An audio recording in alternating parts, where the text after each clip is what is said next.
Hi guys, and welcome to this week's episode of the Scottish Property Podcast. My name is Stephen Clark, and I'm joined as always with my co-host Nick Ponty. How are you doing, Nick? I'm not bad, mate. Just homeschooling, juggling kids in the background here, and we're hard into lockdown, so it's tough, guys. For any parents out there, totally sympathise with you. Absolutely. This week we've got a cracking interview. It was actually a really brilliant chat. I probably could have chatted to, so it's Emily Smith. I could have chatted to her all day long. So easy to chat to, but just the conversation flowed. Really, really cool.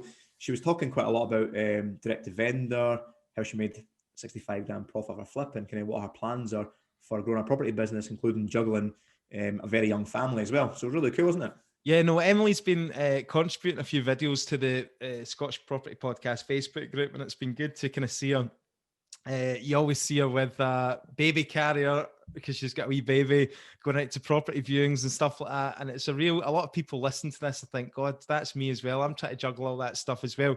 So it is a great one. She came up with some really useful tips as well, just on how she uses like land registry and the court system to track down owners of like derelict properties, and how she does direct to vendor stuff and all the different strategies that she uses. So yeah, I thought it was a great chat, and I actually picked up a few things from it as well. So we'll just transition straight to the interview with Emily. So welcome to the Scottish Property Podcast, Emily Smith. Thank you very much for joining us. Thank you for having me, guys. So before we get started, can you give the listeners a background on how you got started in property and what made you, what gave you the motivation to start in property?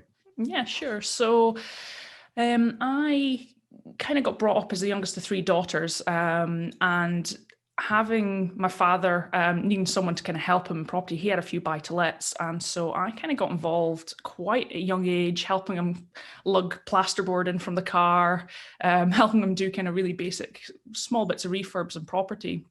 And kind of doing some of that, he would kind of explain why property was actually a really important thing to have. And the kind of basic understanding of actually it's a really good asset to have. You know, it's certainly something to build your legacy, retirement. And I never really thought too much about it until you're kind of growing up.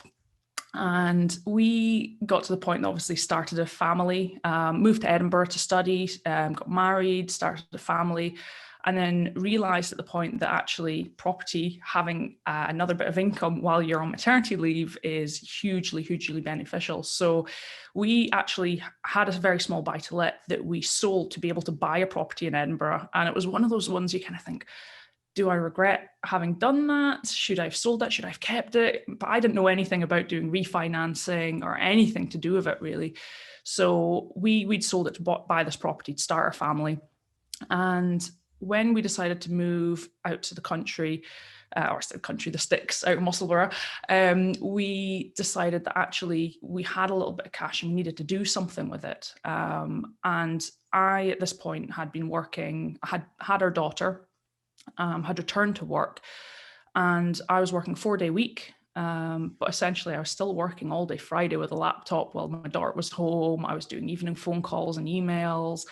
And I was getting to the point where I was really quite tired of that kind of grind. And, you know, we didn't have any family. All our family's up in Shetland.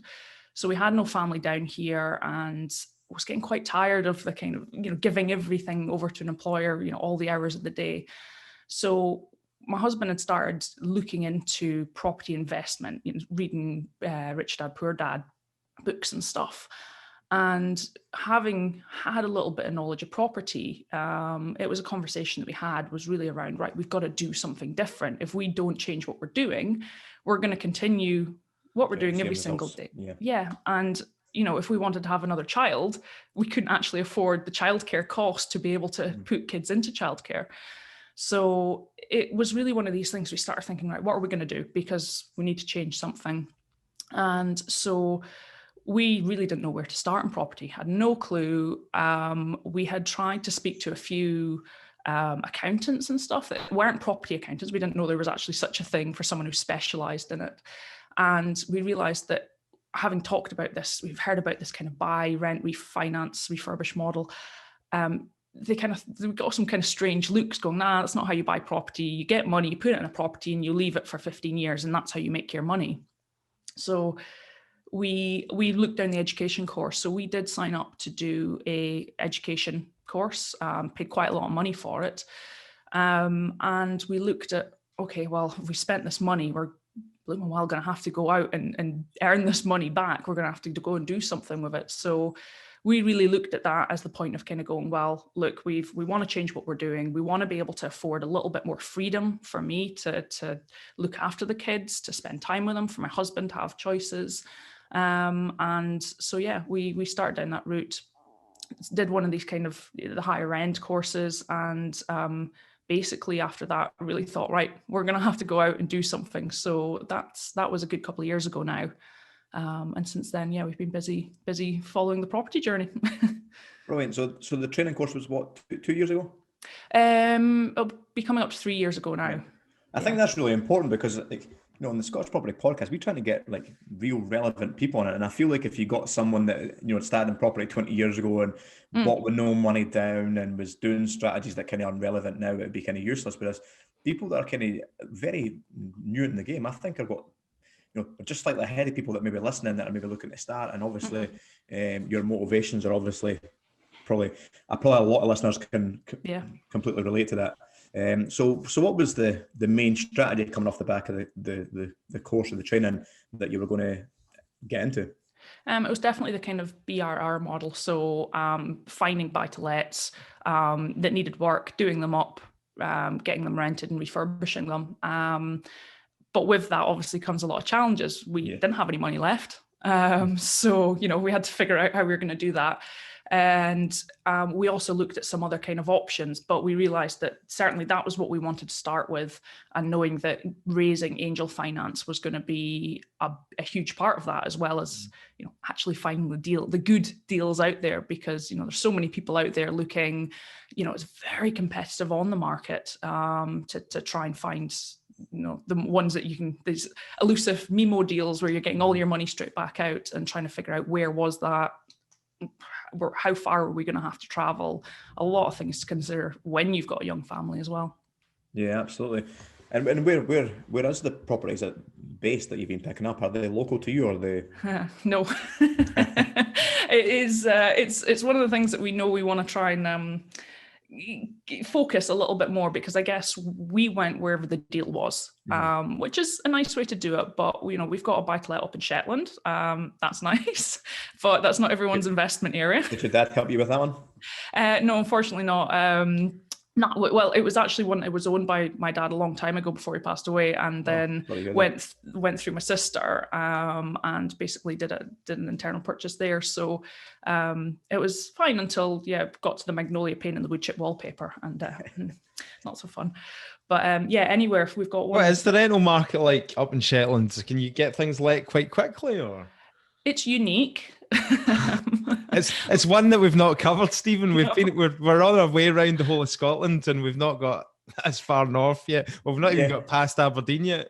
You can't get any more north than Shetland. So let's dive into some the Shetlands, Emily. How is that market? Yeah, it's not bad. The rental prices up there are quite good. In terms of you've got quite good affordability. You've got good jobs. The challenge with Shetland is it fluctuates quite a lot. Like Aberdeen, you've got a lot of people going up. You've got the Suamvo oil terminal up there. Yeah. You've got a lot of contract workers. So you've got a lot of it possibility, obviously, without tourism, because that just shut down as soon as the cruise ship stopped. But you had a lot of tourists for service accommodation. You had a lot of workers. There was at one point, I think the population of Shetland almost doubled with the amount of workers that were coming up. So they had these massive flotels taken from around the world to put in the kind of harbours to house people. So at one point, the market was absolutely just, people couldn't find rental property because everyone had changed them into short-term accommodation property for these oil workers. And they paid very, very, very well. So it's obviously when the oil workers, that part of the oil terminal was done, they all left, and so it does this an awful lot. But if you have a flat in good condition that's modernized, a nice kitchen, it's going to rent all So day is long. this property in Lerwick itself, or is it in the outskirts? It is. It's right in the centre. Right. Really central property. It's a 3-bed flat. It rents for 725. So Right. sorry, 750. So it's that's quite a good rental. I've often thought with the islands and that, it must be a nightmare when you come to do refurbs and stuff, no? Like to get in materials and stuff like that, and getting trades as well, because like there'd probably, I'd imagine, quite a few trades, and they'd all be probably pretty busy and high in demand. So that must be hard. Well, it's really fun if you stick COVID on top of it, and then it takes you 6 months to get some windows. Right. We definitely had some challenges with that. That has to have been the longest refurb in the history of the planet, because we had the property and we decided to channel funds elsewhere for a little while. And by the time we came back, then COVID appeared. And yeah, as you're saying, trades that are good are busy, but then you've also got family. So actually we had my mother and father-in-law painting and sanding, and so they spent a little bit of lockdown helping us out with that project. Keep them busy. I mean, if you're managing a project however 100 miles away, you need to know you've got someone on the ground that's your eyes and ears. And Absolutely. if you've got family to do that, then that's ideal. So I wouldn't recommend someone going there thinking that's the best investment area unless you know the place. But you grew up in Shetland, so you knew the area well. When did your dad buy that flat then? How long ago? Oh, over 20 years ago. So something do you feel like it's a bit of legacy taken on that one as well, and now renovating it and adding it to your portfolio, that you're going to continue his legacy a little bit as well? Yeah, we certainly had to check in with ourselves that we were investing correctly, and that, you know, it wasn't a heart purchase. You know, it had to make sense. There wasn't any point purchasing it if we were going to lose money on it. But we knew the rent on it would be really good if we could get it refurbished. So absolutely, I made a similar purchase from my dad. It was the first family home that we grew up in that was actually ever bought in my whole family. And when my dad got a job in the oil and gas industry and moved out to the countryside, he bought this house. And when my mum and dad divorced, he moved to Abu Dhabi. My mum got another house, and you know, so how I discovered what a motivated seller was. And he was really motivated, and I bought this house, and it sits in the middle of nowhere, so it's not even like it's in Shetlands in a town. There's 7 cottages around this town. There's no shops, no nothing. It is in the middle of nowhere, a 5-bed detached house, big garage, and I was kind of, I knew I was buying it with my heart to help my dad out, but I thought this legacy, and it was the first property that was owned in my family, and I thought, you know what, yeah, I'll buy it, help my dad out, and I was absolutely shitting myself buying it, because at the time, it was one of the biggest mortgages that I had taken on as a buy-to-let. And I was like, is this going to rent? Oh my God. And the letting agent says, no, put it at £1,000 a month. And I was like, no way, no one's going to pay £1,000 a month there. So I put it at, I think, $850. And I got a tenant in within a week, and they've been in there for, I think, 6 years, and it cash flows phenomenally. But it was one of the ones as well, I was shitting myself thinking, I'm buying my heart and not my head here. I'm going to make a really stupid move here. But thankfully, it's worked out okay. Yeah, I mean, we certainly had to test the one in Shetland just with that fluctuation. Like, at what point is that rent going to hit the lowest because, you know, COVID, or, you know, stuff's not happening. But I mean, it seems like there's always a project in Shetland. So right now they're building a huge wind farm. Obviously that's controversial in itself, but there's often workers being brought up to the island. So it's one of these ones we kind of think, well, there's always people looking for a good rental accommodation, young couples, you know, moving in together, but also looking at the fact that, well, there's likely to be some level of a service accommodation market somehow with it. And we know that one cash flows so well, so we can take a bit of hit in rental as and when that time comes. No, that totally makes sense. So was that the first one? Sorry, Nick. Oh, sorry. Can I ask you about the education thing, Emily? Because we just kind of glossed over that. And I'm always quite intrigued on people's experience with education, as, you know, there's good and bad stories everywhere, isn't there? So what was your experience? Was it a positive one? And when you went on the course, did you feel like it was a kind of fair representation of the kind of hard work that is involved? Or, you know, speak a little bit about that. So I would say overall positive. And I think that's mainly because we were so committed to making it happen. You had Caroline Claydon on the podcast a while back, and it was actually Caroline that she was doing a presentation. And I think we understood the work that needed to be put in. And I think that's what's important. Having worked in marketing and advertising, sales messages kind of rile me a bit. I don't like that whole kind of like someone selling to me. I'm the worst person when I get one of those phone calls. But I understood what it was we needed to get out of it. And I understood that we needed a network. That was actually one of the biggest pulls for us. We needed to find like-minded people who had contacts to good solicitors, to good accountants. And we knew that by doing that education, we would kind of join that network of people, before Scottish Property Podcast, Facebook groups existed, and we didn't know where to find those things and, where was trusted. So that was kind of one of our main motivations, was one, to learn in a quick kind of pace so that we would be committed to learning. Because I think if we felt that we'd probably be a little bit lazy if we were just trying to do it ourselves, we never quite get round to it. We wanted to be around people who are doing the same, pushing themselves, and we could be inspired off them, going, wow, okay, they're getting out there, they're doing it. We need to make sure we're doing the same. So a little bit of peer pressure was no bad thing for us. Yeah, and do you think the financial element was an aspect as well? The fact that you've spent all this money on education, you need to make this work. It gives you this rock up the arse to say, well, we can't be lazy. Make or break. Yeah, I think we never would have forgiven ourselves had we spent the money and done nothing. Yeah. And because we both went into it with our eyes wide open, and I think that's a really important part, we knew what we were paying for. We knew that we weren't going to be handed a silver platter. We knew that if it was going to work, we were going to put in a lot of effort. But then I think that comes down to, they talk about your why. Why do you do it? And if your why is strong enough and you're committed enough to seeing that vision, then you're going to do whatever it takes to make sure it happens. Absolutely. Was there many options? Because a lot of people will be sitting thinking about this just now and thinking about, should I go on a course? Like, what's your advice to people? Like, how do you go about kind of researching because there is a lot of courses out there and a lot of gurus and a lot of things popping up in your Facebook ads and your YouTube. How do you choose who the right person to go with? How did you manage to make that decision? I don't think we probably researched it.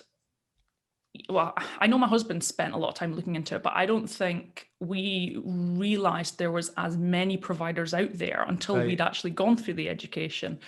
But I would say for anyone that's going into it, you need to understand what type of learning suits you. If you feel that you're a person that's kind of going to sit, like if you've got a partner to do it with, that's fantastic. So if you've got a husband or you're going to do it with a friend, you've got to make sure you're on the same wavelength to be able to push each other. But if you don't have that accountability with someone, then you're maybe better suited to going to a course that's a small group of people, a mastermind or a personal coaching. Yeah. We ourselves signed up with a mentor recently just to keep pushing ourselves, because I think when times get hard, it's easy just to, you're still focusing on that why. But for me, I really like it when we've got someone else behind us going, right, what have you done this month? What are you doing next month? I really need that accountability. So I know what it is I'm looking in a training provider or a mentor or coach. And I think you've got to be as honest with yourself as possible to think, are you the kind of person that's going to get inspired by having a few people around you, or do you need someone basically kicking your butt? It's interesting what you say about the couples thing as well, because you tend to find that. I know quite a few couples that have gone together. Like, do you get a discount or anything like that if you go as a couple? Or like, I know if I try to drag my wife along to one of these things, she'd be like, get. Do you know what I mean? When my husband said, right, they tend to do like a 2-hour free seminar, and then it's like the next step, and he said, just go to the seminar. I was like, oh no, I hate it's just sales. I don't want to do it. You're one of those. Yeah. Everyone's sitting there, and I'm sitting there in the corner, like scowling, going, hate this. But I knew what it was that we needed to get out of it. But I think it depends. I guess as a couple, we knew where we wanted to go, and we realized that we actually had very little options in terms of having family to look after our kids for 2 days a week while we worked. And I knew ultimately I wanted to do something else that wasn't in the agency world. I didn't know what it was at that time. And I've been sitting waiting for that. What is that thing? And I guess I was always very keen to go out and do something. And I think it's just helpful that my husband's of that same mentality, that it was a case of going, no, we are going to do this together. And as much, I think if you don't have that from a partner, then I think a lot of people do go in and do it with a friend, because that can be quite helpful. But you, with your marketing and advertising background, you're sitting at these things going, they're going to ask me to get my credit card out soon, and they go to the back of the room now. You knew what was coming, so you were prepared for it. Yeah, well, my husband, he'd gone and done it, come back and went, you're going to hate it. All right, okay. But just go anyway. So, I knew what to expect. Did it open your eyes up to the possibilities in property, then the new strategies? Because obviously you had been exposed to property in the past, but going on the course and listening to the speaker, did it show you the kind of possibilities and how achievable it was for you? I think that's exactly what it was. My husband had talked about, doing the BRR stuff, and I thought, you read about it in a book. We hadn't had real life examples of people having done it. And I think what really attracted me to property was it's about problem solving most of the time. And that's why I do a lot of my own kind of direct vendor stuff. Is it's not just always a case of going in and putting in a lowball offer. Yeah. When I kind of started to do the education and you start to get into networks and see other networks of people doing different things, you start to hear about different ways to help people, that there are assisted sales, that there are, down in England, lease options, wherever you're at and whatever you're doing. It doesn't always just have to be that one way. And it's about people. So you're sitting there talking to them, understanding, okay, what's happened. And actually, a low offer might not be their best solution. It could be that there's some kind of hybrid strategy, or someone who does a slightly different solution that you can refer them on to. So definitely from an education point of view, it lets you know that there are other options out there, and it doesn't need to be there's one way to do it. And it helps you then find the people who know about those things. It'd be interesting to get your thoughts on this. We had Darren Green on the podcast. Don't know if you know Darren. Yes, I know Darren very well. Him and his wife Gillian, they went on, I think, probably a similar one to what you went on, the big training course thing. Yeah.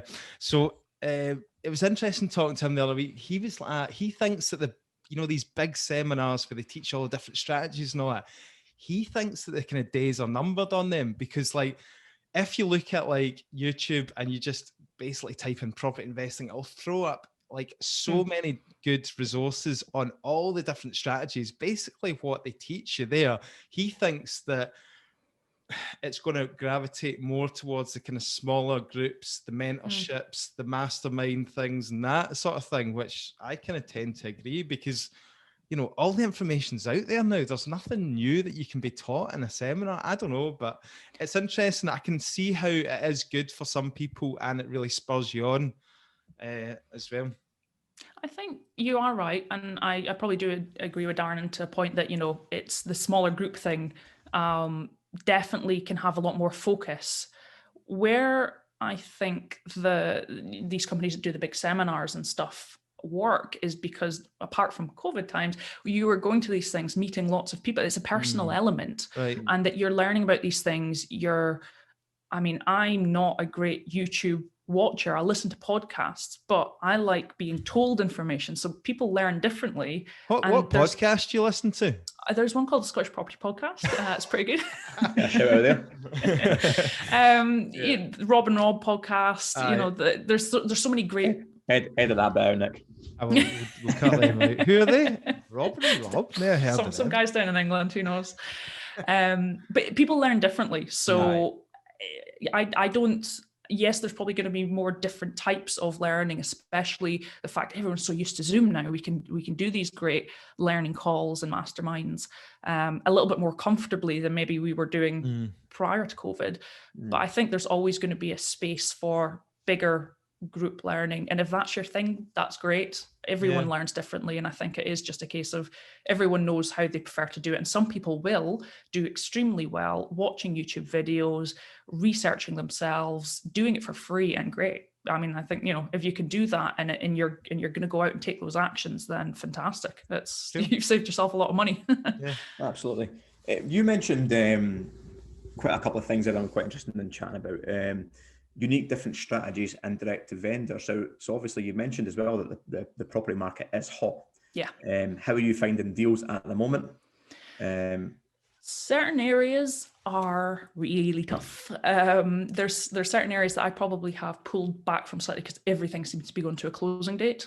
And I know for me that if there's something I'm really interested in, I'll put an offer. I'll put an offer in on that. I like the personal side of it. So building up relationships with estate agents and talking to them, letting them let me know when they've found something that suits my needs. But obviously at the moment it's a seller's market. So they're not having to try to find buyers for some of these things. They're putting them up and they're going, we have purchased 2 buy-to-lets. We got 2 offers accepted in November. So we got the keys to those in December, both from estate agents, which I was quite surprised by. But then those were ones that had fallen through multiple times, and they needed someone who had cash sitting there ready to go, and they wanted the money before Christmas, basically. So that was absolutely. I think that you've hit the nail on the head there as well. Like there's the people, all you hear is people moaning about that there's no deals in the market, but right now lending's probably been the most tricky it's ever been in history. So the amount of deals that are falling through, if you position yourself right to the estate agent and you say, look, I'm ready to go, I've got cash waiting or whatever, then you put yourself above that, and then you'll find that motivation once that sale pulls out again, and you're the one that's sitting there ready to complete. So I think you hit the nail on the head there. Yeah, it's we often say it's all in the follow-up. So you don't get it the first time. It might come back in the market a second time, but certainly by the time the third time's happened, that estate agent is just wanting to get through for the sake of their client, and maybe they're a bit more flexible on what your offer is. I think how does your portfolio look now then? So how many, because you gave us a wee introduction, you sent us a wee bio on that. So how many properties have you currently got and what are you looking to do? Well, we've got quite a handful of buy-to-lets basically spread throughout Scotland. And what we're really trying to focus now is increasing that quite a bit. So we're looking to buy another 10 this year. It was 12. We started with a goal of 12 in September, but obviously we've bought 2 now. So we're trying to get 10 by the end of the year. That's not necessarily including any flips that we do, because obviously we like to do a few flips to help purchase some of those, purchase those buy-to-lets. And so that's kind of our big goal for the year. So it's quite a push of a goal, but it's all comes down to the action that you're putting out. And with it, like you mentioned as well, like you had some success with the direct to vendor stuff, and you ran some campaigns or you did some leafleting and stuff like that. Obviously, you've got a marketing background. How did that work for you? Because I've heard mixed reports. Some people get all excited to come out of courses and they do like leaflet drops and all the rest of it, and they get absolutely nothing. They spend fortunes on Facebook adverts and all that. And then other people seem to have some success. So how did you get on? So definitely the marketing, what I was doing for property was not the same level of marketing that I was doing in my job. We're not doing billboards and cinema ads and TV ads. So it was really going back down to a kind of very fundamental level of marketing. And I think doing direct to vendor marketing is not everyone's bag. Some people are good at it, and because they kind of really get inside the heads of their customer, know what they're after. And I think there's 2 things you really need to think about. One is the messaging, understanding your kind of customer, what it is that they're needing to see or wanting to hear. If you just put out a message saying, I'm going to buy your house with cash, it's not going to connect with anyone. So it's really kind of getting into that messaging. And the second one is consistency. What I find is people go out, they buy 1,000 leaflets, and they post them, and they get one phone call that's not right, and they don't do it again. So they say it didn't work. Generally, what you find is that you have to deliver a message. I think the average is like 7 times before someone's actually paying attention to it. So whether that's through Facebook or it's a sign on a road that someone's driving by every day to work, if it's leaflets, you don't tend to get, people biting at it on your first leaflet run. We have, and that was great, but it's got to be about how you're targeting it, what your messaging is. And so we've done leaflets and we've got direct to vendor deals off the back of it. We've done some flips off the back of that. So where did your return come then? If you kind of looked at it and you broke it down, is it just the leaflets then? And how do you go about like focusing on an area, or do you just go drive around, run down property? Like what did you do and how did it work for you? So I think I can't tie it down to one exact thing, because quite often someone said, oh, I got a leaflet, but I had seen your Facebook page. Right. And so what happens is you have to be making sure you're tying it into multiple sources, because if you just get a leaflet through, people forget about it. But again, it's that repetitive messaging that people start to see. Right. And so from us, we find social media really good, where you're kind of asking for referrals, or you're asking for people to kind of get in touch with you. They've seen What something. specifically? Facebook, Instagram, LinkedIn? Facebook groups mostly. So what's that content you put on your Facebook page then? Because like, you know, are you sort of saying we'll buy your property for cash, or and are you spending money on ads? I really do a bit of everything. So I've got one which is focused kind of, which is my face. You know, it is a kind of, that's the Bell Home Property one, which is really about helping people if they're in difficult situations. Now, that's not just, I'm going to give you a lowball cash offer, because the type of people that are needing, are facing financial difficulty, it might be me referring them on to a debt specialist, or giving them advice to, you know, or helping them find advice in the right place, as well as maybe helping them find a, you know, landlord that's struggling, might be a portfolio purchaser. So it's that one's kind of having a lot of different options for people. But there is a time and a place for the kind of people that are going to get in touch with people saying, sell your house fast for cash. That, you know, I have seen people get in touch with me about that, and it isn't necessarily the best option, but sometimes people do get in contact, and you can get to speak to them and understand what's going on. Sometimes it's just a case that they're on a variable rate on their mortgage, and they didn't have a clue that their product ran out. I've seen that quite a few times, that I've actually not bought a property off of someone because it's not the right thing to do. They just weren't affording their mortgage. And I think when it comes to kind of putting stuff out there, it really is just a case of understanding where those people are, what they're looking for. And everyone reacts differently to messaging. So it's all about trying something out, seeing if it works, not spending hundreds of pounds on Facebook advertising if you don't know what it is you're doing. I like to be local. I do like to go door to door with leaflets or letters.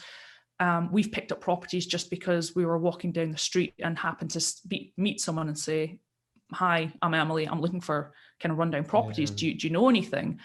And speaking to people, it's actually the footwork and the kind of knowledge and handing out business cards. Obviously, it's much trickier at the moment, but that's where we find most of our success, is in that follow-up of people that we've been talking to. Or, you know, quite a lot of referrals on Facebook where people are saying, you know, have a look at this property. So we do a lot of tracking down of empty properties, going through land registry, court records, that kind of stuff, to try and find some of those properties. But yeah, there's so many ways to do it. And I think you don't need to spend an awful lot of money to get started, but you do need to spend effort if you've not got £1,000 to spend on Facebook ads. I think you touched on something really important there that I always kind of say, that you know, property isn't a property business; it's a people business. And you know, rather than just scrolling Rightmove and looking for the right deal, that's what every single amateur is doing. So you're going to come across huge competition where if you're going direct to vendor and you understand people and you understand their situation, you can figure out that solution from them. That's been kind of educated enough and open minded enough to figure out, well, maybe necessarily isn't a lowball offer, or that isn't their motivation, or could you do an assisted sale or a delayed completion or whatever. It's finding that solution for that person. I think that's definitely where you get the best deals from. It's trying to help someone find that solution to that problem. Absolutely. And people can tell if you're being genuine. If you're just in there hammering after that sale, their back gets up. So quite often I'll get phone calls from people saying, oh, I phoned these 3 or 4 different cash sale things and I didn't like them. And it's like, well, okay, that's fine.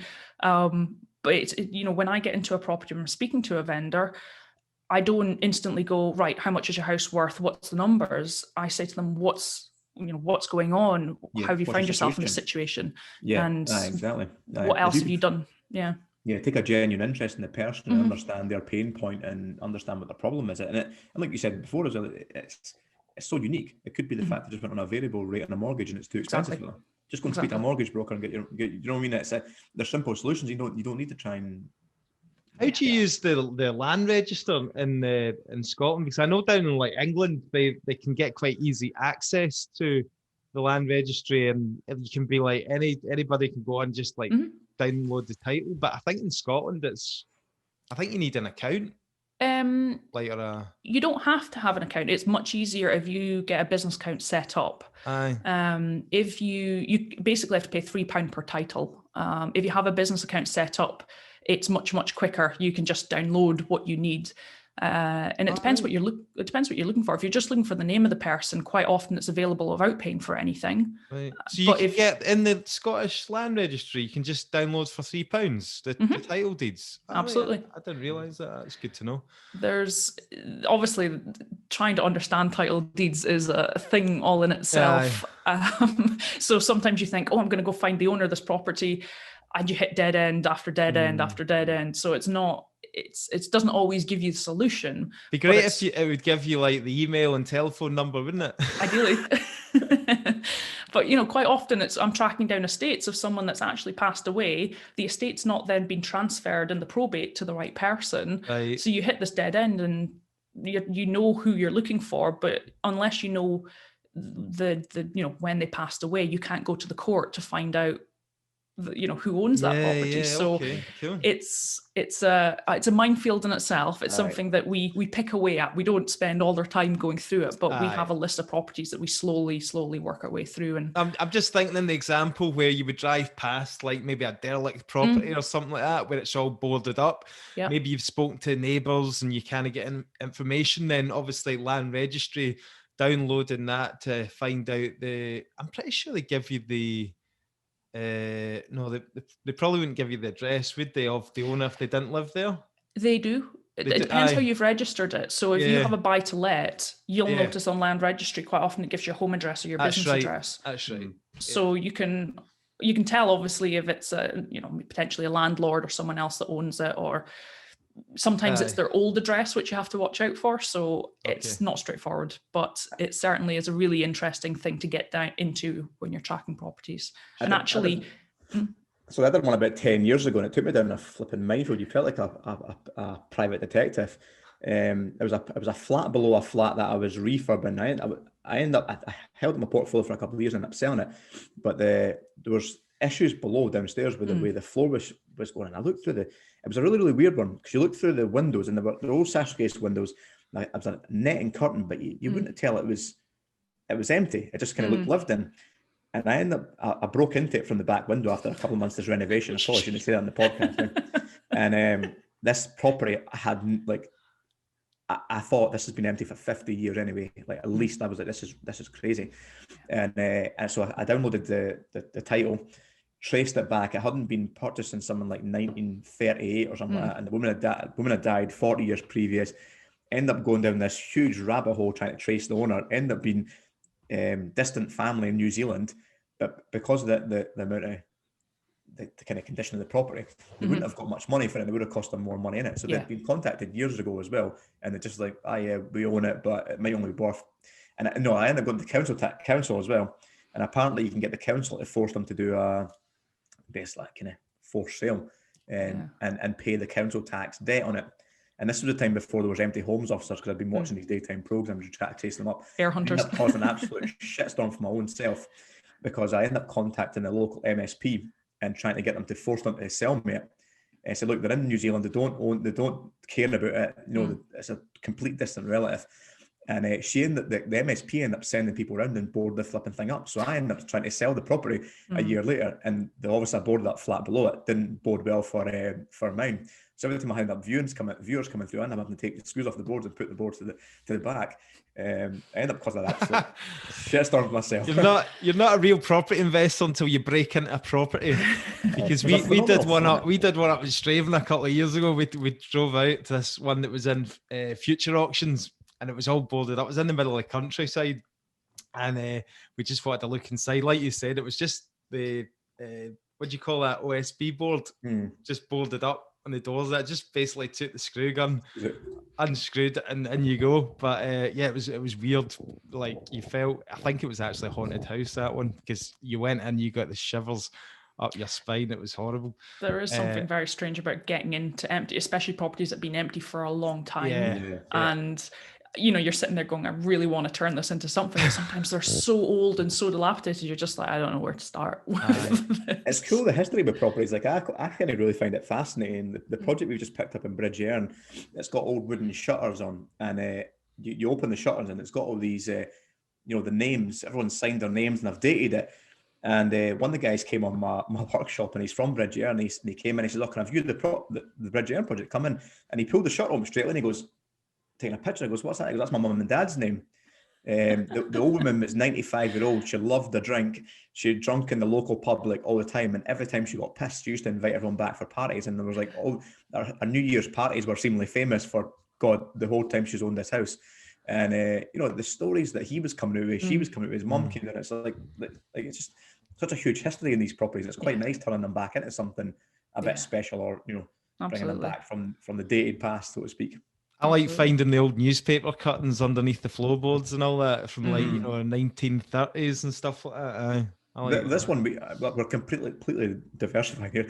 The newspaper articles that I found in the Bridge of Irm one was 1956, and there's an old map, it's on it now. For those that know the area of Fife, Glenoffice is one of the biggest towns in Fife, but it's a new town. It's like Cumbernauld, maybe 1970s, I would guess. The whole town was pretty much built. So when you look at this map of Fife, it's a whole map of Scotland, and you look at the map of Fife, and Glenoffice isn't existing on this map. And it looks really weird when you look at it. You're like, it's just went back in time, and this whole 55,000 population town just doesn't exist. So it's quite cool. Little time capsules in themselves. Yeah.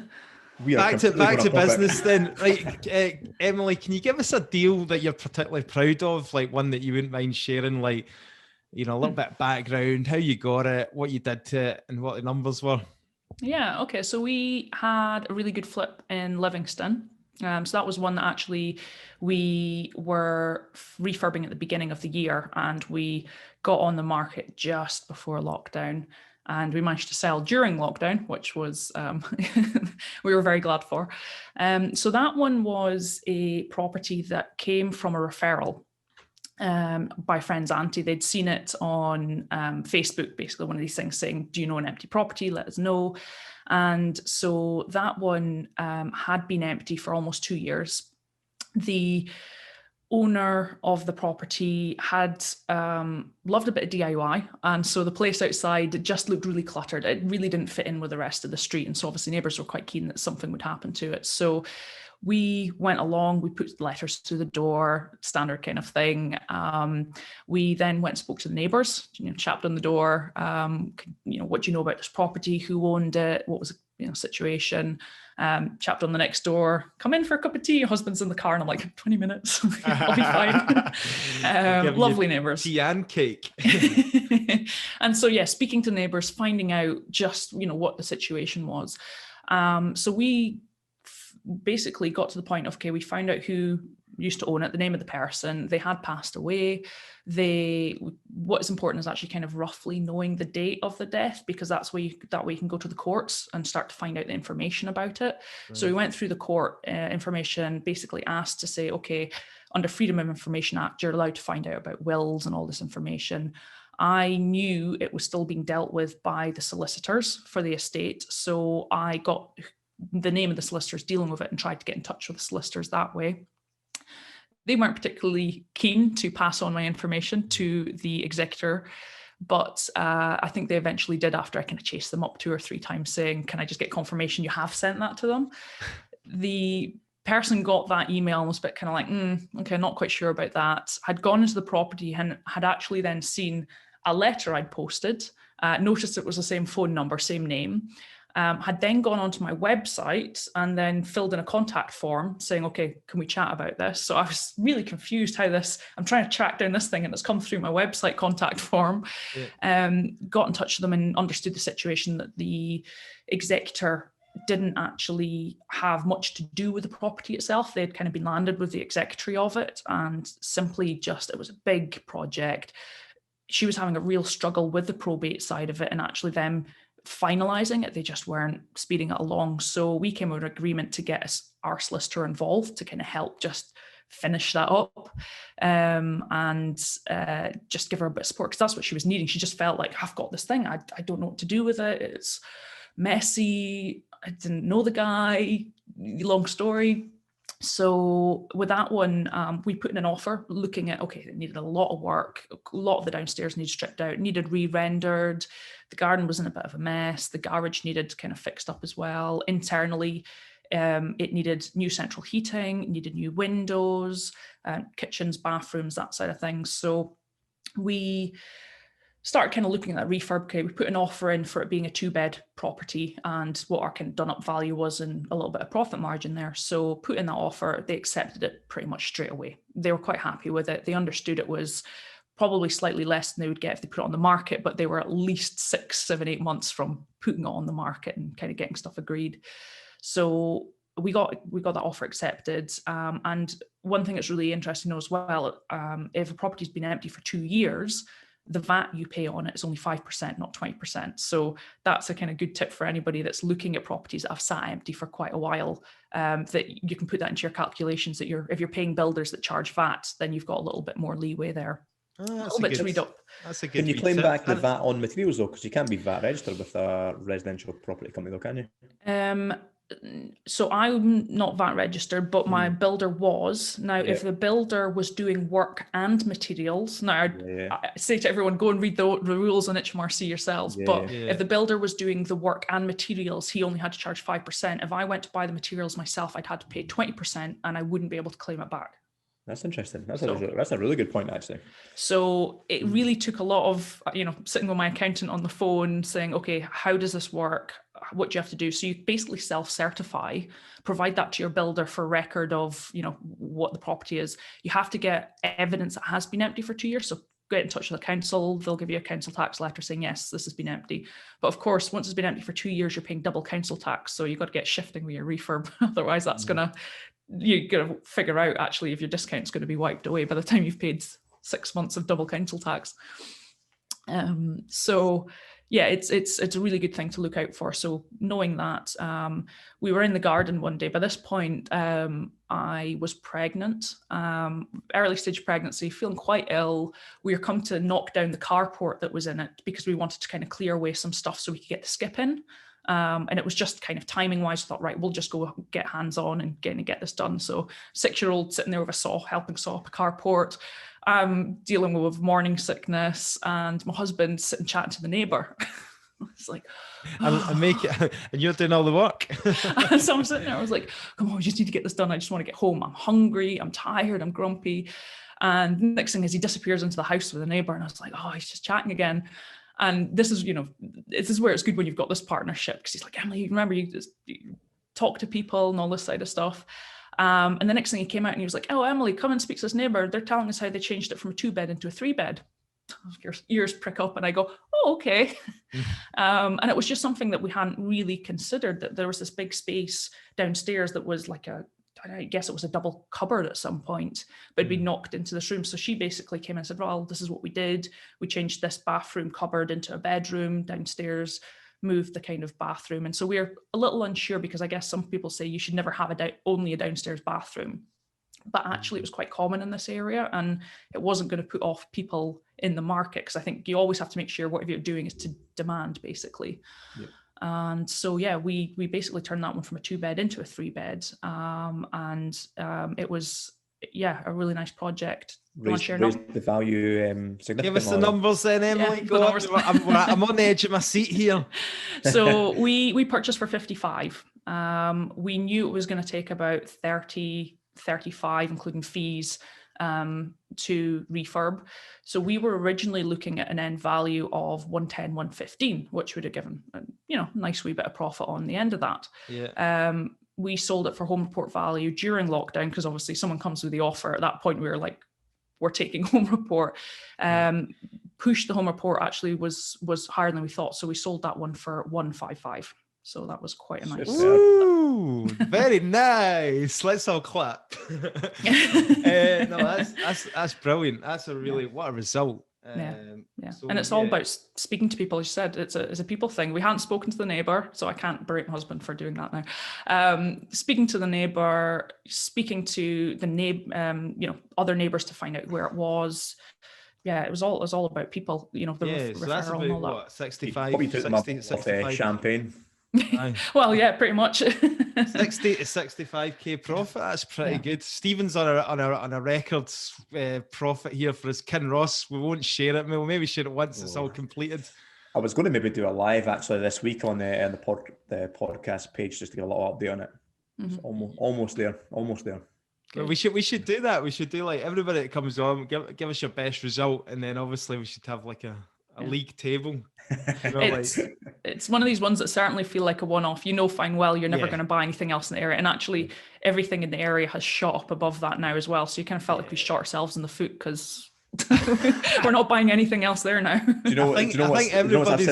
I make this point all the time when I'm talking to the guys in the mastermind group. See, when you get a deal like that in an area, market the shit out of that streets before you sell it, before you put it on the market. Yeah. Make sure you get at least 1 or 2 more deals at that price, because you've got a nice, easy social proof. You can say, look, I bought Mrs. Smith's next door for 55 grand. I can give you that. Oh, yours is slightly better. I can give you 60, because you know you're going to get it. The moment you put it on the market at 155, you're never getting one for under 100. Like you've screwed yourself. You've totally shot yourself in the foot. Yeah. Absolutely. By the way, just so we can kind of balance it out, have you had any kind of like horror stories or any like, you know, bad experiences in property? Just so that we, you know, nothing that's been terrible. I guess our first one that we did on the BRR side of things, it wasn't a MIMO, you know, money in, money out. We left more in that one. So I think we thought we were going to leave about £5,000-6,000 in it. It ended up being £8,000-9,000. So not terrible, but I mean for me that's a good deal in Glasgow these days. Do you know what I mean? Yeah, and that one was up in Cumbernauld, and it was purely because our kind of builder went to town pulling down a few ceilings before I'd really been able to tell him, whoa, don't touch ceilings, plaster lath. No, please, just leave them. Cumbernauld, okay. Stephen's like at the moment. He's we won't talk about that. It's a pain point. I mean, it certainly wasn't a bad thing, and we learned so much from that. I think that's what happens is at least if you know your numbers and you know, as long as you don't lose money, or you've got the opportunity just to, like, you have to have that second exit. So if you're going into a property with only one exit, yes, you will suffer other consequences. But if you've got 2, maybe even 3 exits, maybe you're going to have to speak with your investors about changing, you know, can you extend the loan agreement, or do you have a different angel that's going to take a slightly different kind of return on investment? As long as you've got other options to flip or service accommodation or whatever it is, that's got to be the kind of most important thing in property. Absolutely. So that you don't have those absolutely bombshell projects that you're going to suffer for years on. Good advice. No, that's exactly right. I was just discussing the Cumbernauld project actually yesterday with Sam, and it was the same thing. Like you're going for a no money in deal. It's looking like you're going to leave 12 in it. It's not a bad deal, but you know what? It's been that much of a bad egg. You're like, you sell it, and then you look at the exit on selling it, and I think it's about 17 or 18 grand profit in it. But for me, it's horrible, and I hated every second there, and I would prefer not to even touch it. But then you look at it and saying, well, it isn't really a loss, is it? Because you've made sure you've had at least 2 exits. That if shit did go wrong, you can still pivot and move on. So, I think that's great where you've got like an outside opinion, because we had it was another flip in Livingston, and I was determined to keep it as a buy to let, and it would have been fine. But going through the numbers, and at that point, I knew I was leaving my job, and you know, having someone else look at it and go, well, it's not actually a bad profit if you were to sell it. Actually.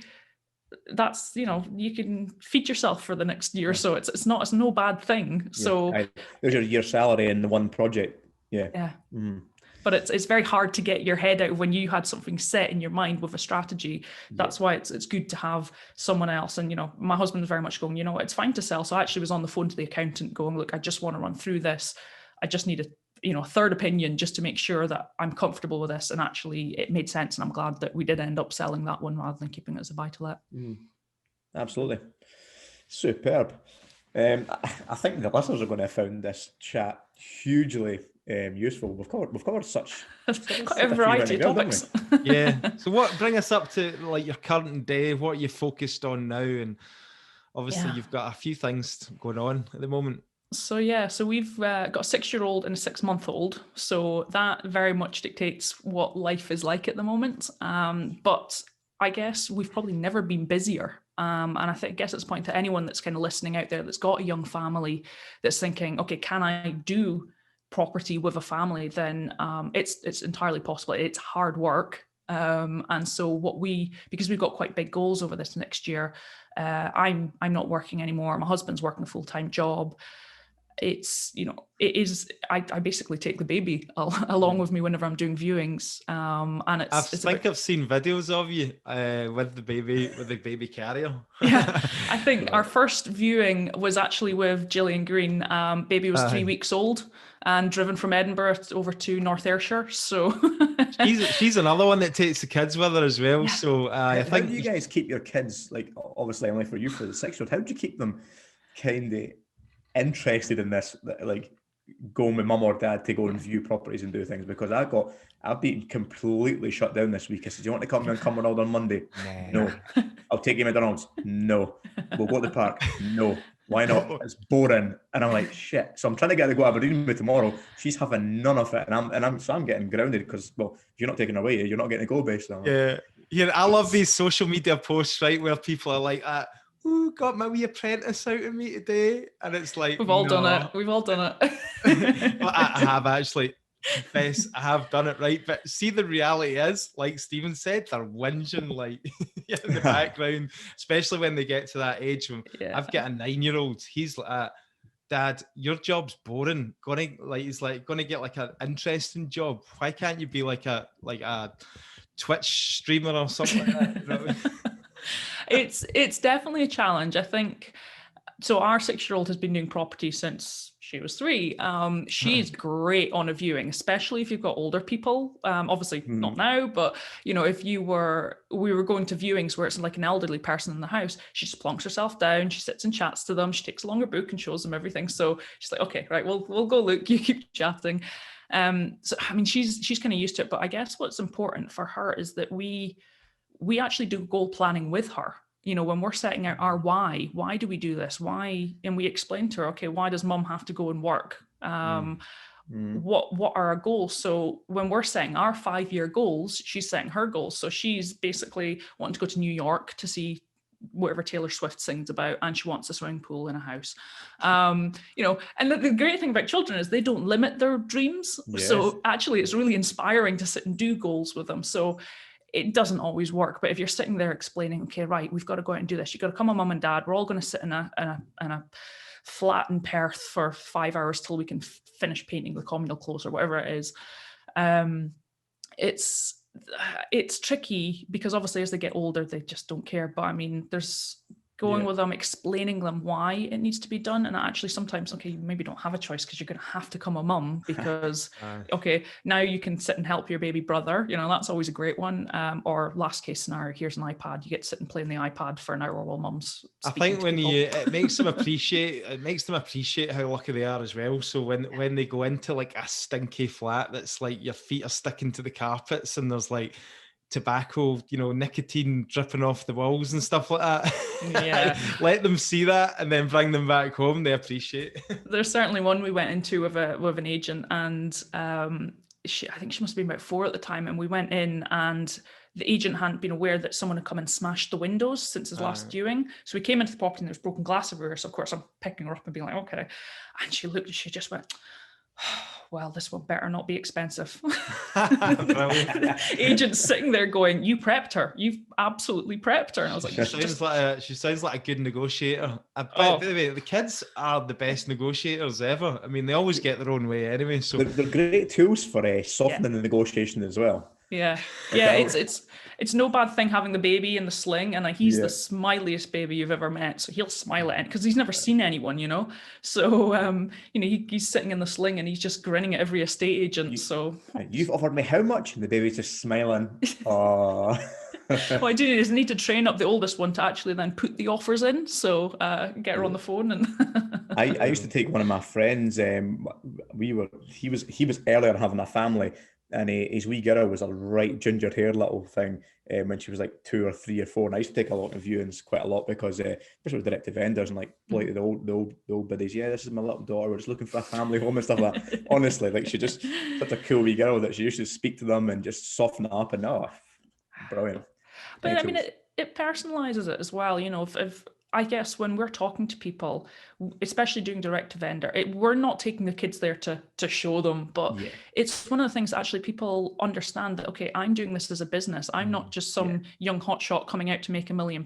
I'm actually doing it as a family business, as part of what we're doing. So it kind of humanizes it a little bit as well, which is no bad thing when you're kind of explaining to people, this is for my family, you know. I had a negotiation about a year ago, and I was looking at joint venture with a guy to buy a bit of land, and I think the guy had his own car garage on it for I think about 25, 30 years, and he bought it, and he saw this as his pension, and he got planning permission to build 3 bungalows on it, and I think he was wanting 125 grand off the top of my head. Mm-hmm. An hour off after doing our numbers, because the ground had contamination on it, was 45 grand. So you can imagine what you're face to face with a 70-year-old man who thinks this fucking garage is his pension pot, and you're going for 45 grand rather than what he's wanting for it. But I can't remember what happened. I couldn't get anyone to look after Maya, so Maya was along, and the conversation went a million times better with her than it. Like you say, I just humanized that she was sitting there, she was being cute and sweet and innocent and stuff, and he just, oh yes, it's the same age as my granddaughter, and there's a bit of human element to it, a bit of chat to it, and it wasn't we weren't trying to come and rip him off. We were basically genuinely saying, we've done our research, we've done our due diligence, this is what it's worth, this is what we can pay for it. So yeah, it didn't go anywhere, but I mean, I would have went a hell of a lot worse if she wasn't there. He probably would have told us to fuck off and kicked us right out. Yeah. Right. We better wrap it up, guys, because we're approaching the hour mark. So, Emily, do you want to finish up with, where can people reach you, and if you want to plug anything that you're doing just now? Yeah. So find me on Instagram, Voberg_Emily. Also LinkedIn, wherever else on the new platforms, all those things. Also, if anyone's interested in getting a bit to know about more marketing, I'm working with a partner on a project called The Marketing Basics, which is a kind of 10-step marketing program. So we're in the middle of kind of filming some content for that. So that'll be something we're launching in February, and it helps people if they are kind of starting from the basics of, what is your company, why do you do what you do, helps you kind of plan out the really kind of understanding of your tone of voice, your messaging, your content. So I know marketing is a really tricky place for a lot of people to start. They think it's really complex. So that's a kind of really simple program. So if you want to hear more about when that launches, just follow me on Instagram at Voberg_Emily. And if anyone has any questions about anything that I've said, land registry, any of those kind of complicated bits and pieces, or just want to have a chat, then I'm always really open and willing, especially if you have kids and you're really trying to figure out how on earth do I manage this without childcare, without, support, then yeah, really happy just to chat to anyone and answer any questions. Great stuff. Well, it looks like you're doing a fantastic job anyway, and we really appreciate your time on the Scottish Property Podcast. Thanks very much, for having Emily. me on, guys. Okay, thanks for joining us, Emily. I really appreciate it. So guys, I hope you enjoyed that. We certainly did. And just to finish off this week, we've got a review, Stephen. Yes, we've got a 5-star review from Roger McL. So he says, I'm in the early stages of my property journey. I get great inspiration and knowledge from gentlemen in the know. Listening to their personal experience is so helpful. Deserve so much credit for sharing this personal content. I've listened to 40 episodes in about 3 weeks while covering my daily commute to work. Thanks so much. Thank you very much for that 5-star review, Roger. We really appreciate the reviews you guys leave us. It helps us kind of get our podcast reach out there to more listeners. 40 episodes in 3 weeks. That is binge listening. I couldn't listen to you or myself for that amount of on time. A grand scale. So he definitely deserves a medal for that one. You hear more of us than our wives. Just on that note as well, guys, want to talk about Instagram. So if you're on Instagram, please take a screenshot of the podcast when you're listening to it and tag myself and Stephen in it, and we'll share it to all our followers as well. If you're trying to build your brand, we'll certainly do our bit in helping you as well. And thanks very much, as always, for listening, and we'll see you again next week. Remember, it's Wednesday. The podcast is getting released from now on.